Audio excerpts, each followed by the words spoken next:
Watch out. 3-month and 10-year yield is inverted. Greed is back in the stock market. The epic stock capitulation is yet to come.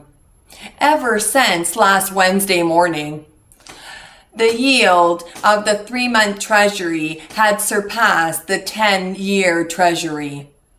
That's another troubling sign for the economy. Such an inversion is very rare. It suggests that a recession is on the way or here already. Right after we got that last CPI report of 8% inflation, which is still really bad. The stock market started rallying. Doesn't matter, most of the big tech are showing signs of weakness. Got sold down hard. Fear and greed index is showing 60 and greed right now. A month ago, it was extreme fear. VIX is now back down to around 25. Is it because bad news is good news? We had all the bad news from the big tech earnings and rare yield curve inversion. All of these make it good news for the market to rally, hoping the Fed to pivot.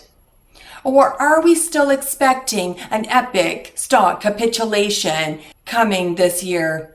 I can see a deadly warning sign from the chart of S&P 500. I don't know if you have seen it yet. I think this sign is going to play out really soon. This will be a good one. I will see you soon. And of course, smash the like button. If you want to be my good boy, apply to write your first book with me. Welcome back to the Audacious Money Witch channel, where we talk about macroeconomy, stocks, bonds, and commodity markets. If you like any of these topics, you are intelligent. That's why you're here. You know what to do and push my button. If you like what you see in today's video, because I can't push it from this side, this video is brought to you by my Patreon. If you are a good boy, go to patreon.com/magicalgoddesscheryl to add more meaning into your life. If you play your cards right and completely submit, like my good boys do, then I will take you under my wing. Author of best-selling books, Goddess Cheryl. My good boys always get rewarded handsomely. You are such a good boy. You like hearing that, don't you? You want it to be real. You want it to be true. You need to be my client, don't you? The difference between long-term and short-term interest rates of the slope of the yield curve has borne a consistent negative relationship, with subsequent real economic activity in the United States, with a lead time of about 4 to 6 quarters. The measures of the yield curve most frequently employed are based on differences between interest rates on Treasury securities of contrasting maturities. For instance, 10 years minus 3 months, shown the dashed line on this chart. This metric has been found to be consistently predictive of real economic activity, including GDP growth or economic recessions, as dated by National Bureau of Economic Research. Aside from rare yield curve inversion, we have a head and shoulders patterns happening right now on S&P 500. Since we have a kiss of death already triggered on the monthly, it will take us to the target of 3,049 on the S&P 500. We can see right now we have stock price strength showing greed. Stock price breadth showing greed. From 5-day average of put and call ratio, that's showing extreme greed. Safe haven demand showing extreme greed. Difference in 20-day stock and bond returns. Still no one wants Treasury bond TLT right now. From junk bond demand showing greed. People love junks. From junk foods to junk bonds. Really in high demand these days. People can't get enough of their junk.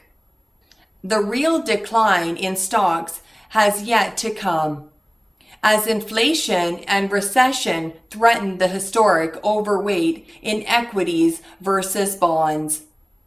It has been a torrid year for financial assets. The paradigm shift in inflation has led to decades of market experience being turned on its head, with stocks and bonds commonly falling together. This year has seen a peak to trough drawdown of over 25% in the S&P 500 and an historic 15% drop in treasuries.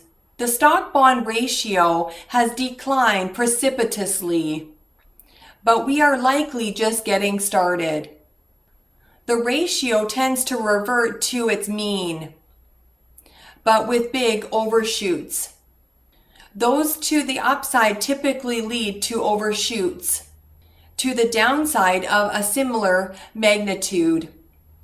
The enormous fiscal and monetary injections during 2020 led to a dizzying bubble in financial assets, sending the stock and bond ratio skyward. But the fall in stocks and bonds this year has only taken the ratio to just below its mean. We are in the process of an overshoot that could take it much lower still, driven by the twin specters of inflation and recession. It's a common misconception that equities are an inflation hedge. Some stocks and sectors, particularly those related to real assets, do make good inflation hedges, but equities overall are terrible at protecting against persistent price rises. In fact, equities were the worst performing main asset class in both real and nominal terms during the Great Inflation of the 1970s. This is because they became a shunned asset. Why? Stocks have an infinite duration with a fixed coupon, the return on equity. Bonds like TLT, on the other hand, have a maturity date where there is an opportunity to renegotiate the coupon. When inflation is high, equities have to compete with bonds and they begin to look less and less attractive. Today, the real dividend yield of the S&P 500 is minus 5.6%. Real means inflation adjusted. And the real earnings yield is minus 7.2%. While the real 10-year yield on a treasury bond is minus 3.5%. Why bother with equities when you can get a comparatively juicy, less risky return from bonds? The big overweight in stocks versus bonds is therefore at great risk. The prospect of higher returns has meant a strong preference for stocks over bonds. Is the norm in the US. That overweight currently sits at its highest level since the tech bubble of 2000, after hitting even greater extremes during 2020. As it becomes apparent inflation is entrenched and not returning to a low and stable regime anytime soon, the penny will drop that equities are more of a leaky ship than a watertight revenue generator. prompting an exodus to comparatively inflation-resilient bonds. This exodus could be sizable, taking the stock-bond ratio to considerably lower and decimating the long-term real return of equities. The 1970s saw a similar rebalancing, with the equity overweight in the late 1960s morphing into a record underweight that persisted until the late 1980s. Inflation, like a skin disease, gave equities a rash that made them unattractive for many years. They face the same risk today. A recession only makes the risk of further stock underperformance more immediate. Leading indicators point to a U.S. recession in the next 3 to 6 months as being all but inevitable. Stocks face more downside in a downturn, while bonds like TLT are likely to catch their usual safe haven bid.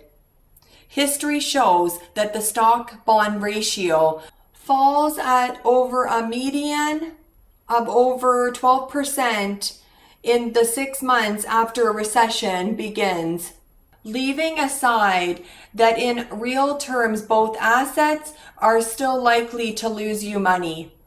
The stock-bond ratio is posed to fall further in any economic slump.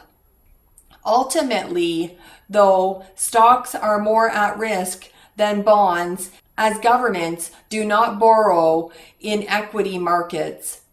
High inflation means yields could rise much higher, and at this point equities would be sacrificed to limit how much governments have to pay to borrow by the way of financial repression.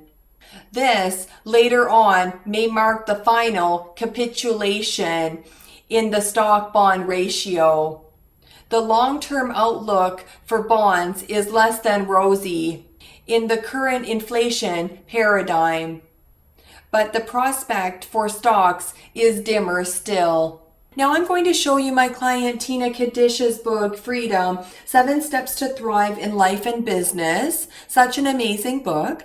And my client Taddy Eazzy's book, Wicked Pussy Perfume. This is an erotic novel, such an incredible book. And my book, Born to Shine, this is a bestseller. And my book, Believe You Are Worthy. You are such a good boy for watching my video right till the end. And please remember to push my button.